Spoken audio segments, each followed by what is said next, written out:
कौन बनेगा नेता। नगर निगम के चुनाव पास आने वाले थे। कौन बनेगा नेता। शहर में टिकट को लेकर नगर निगम के चुनाव पास आने वाले थे, लेकिन सबसे ज्यादा कानपुर शहर में टिकट को लेकर मारामारी शुरू थी। लेकिन सबसे ज्यादा चर्चा में वार्ड नंबर 40 की सीट थी। अब सवाल ये था इसलिए क्योंकि इस बार वहाँ की सीट महिला के लिए आरक्षित थी। ठाकुर साहब अब सवाल ये था कि चुनाव लड़ेगा कौन। अपनी पत्नी इससे पहले ठाकुर साहब वहाँ से पार्षद थे और इस बार उन्होंने अपनी पत्नी सीमा ठाकुर को टिकट दिलवाई वोटों से। और ठाकुर साहब की शान के कारण सीमा जी ने 20,000 वोटों से चुनाव जीत लिया।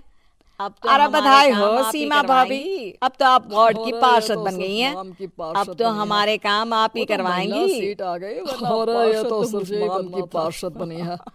वो तो महिला सीट आ गई, वरना पार्षद तो मुझे ही बनना था। अरे वाह भाई साहब, अब भले ही चेहरा इसका होगा लेकिन पावर तो मेरी ही होगी। अरे वाह भाई साहब, क्या दिमाग लगाया है आपने भी। सीमा जी पार्षद बन आइए आप लोग, फिर भी खाना लगा दिया है सबके लिए।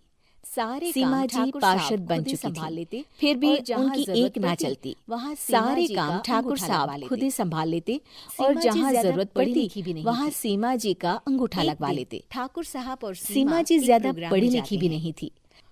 अरे ठाकुर साहब और सीमा एक प्रोग्राम में जाते हैं। मैडम भी आ गई है। अरे ठाकुर साहब आप आ गए।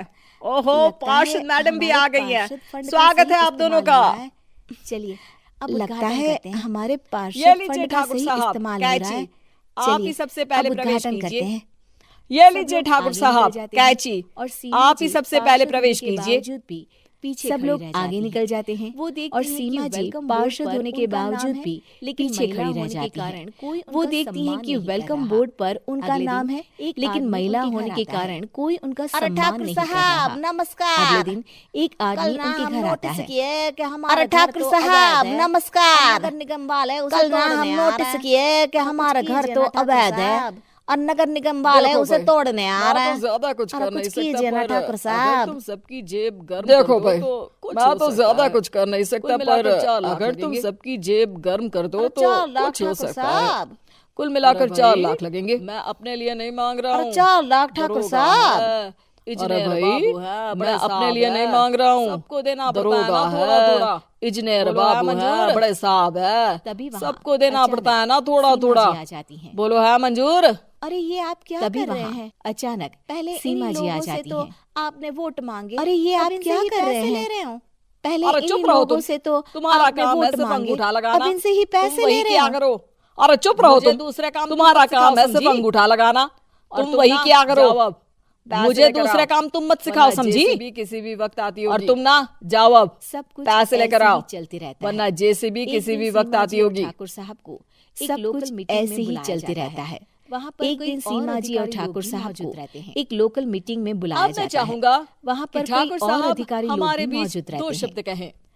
अब मैं चाहूंगा कि ठाकुर साहब हमारे बीच 2 शब्द कहें। मेरा सौभाग्य है कि मेरे प्यारे भाई और बहनों कर पा रहा हूं। आज मेरा सौभाग्य है कि मैं आप सबकी सेवा दिन रात कर पा रहा हूं। मैं आप सभी का शुक्रगुजार। आपने मेरी पत्नी को भारी मतों से जिताया है कि हमेशा मैं आप सभी का शुक्रगुजार हूं। में किसी को मैं आप सबसे वादा करता हूं कि हमेशा की तरह हमारे वार्ड में किसी को कोई तकलीफ नहीं आने दूंगा।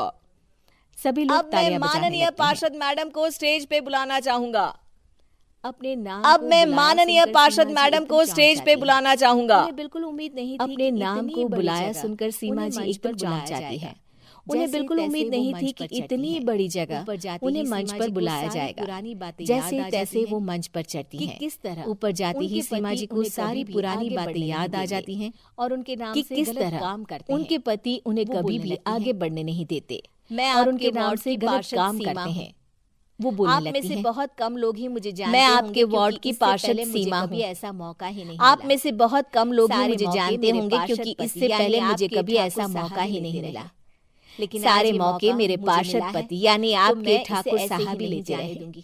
लेकिन आज ये मौका मुझे मिला है आपके ठाकुर, तो मैं इसे ऐसे ही नहीं जाने दूंगी। मैं आपको ये बताना चाहती हूँ कि आपके ठाकुर साहब जिस पर मेरे नाम की आड़ में गैर कानूनी काम करते हैं, इसीलिए मैं अपनी गलती मानती हूँ अंगूठों के निशान मेरे होते थे, इस्तीफा देती हूँ। इसीलिए मैं अपनी गलती मानती हूँ और आज अपने पद से इस्तीफा देती हूँ ताकि आगे से कोई गलत काम ना हो पाए। अब फैसला आप सबके हाथ में है सुनकर कि आप हमें क्या सजा देना चाहते जाता है। और वो सीमा जी की बातें सुनकर ठाकुर साहब के चेहरे का रंग उड़ जाता है और वो शर्म से मुंह नीचा करके वहां से चले जाते हैं और पद से इस्तीफा देकर ही सही सीमा जी अपने आप में आत्मविश्वास महसूस करती हैं।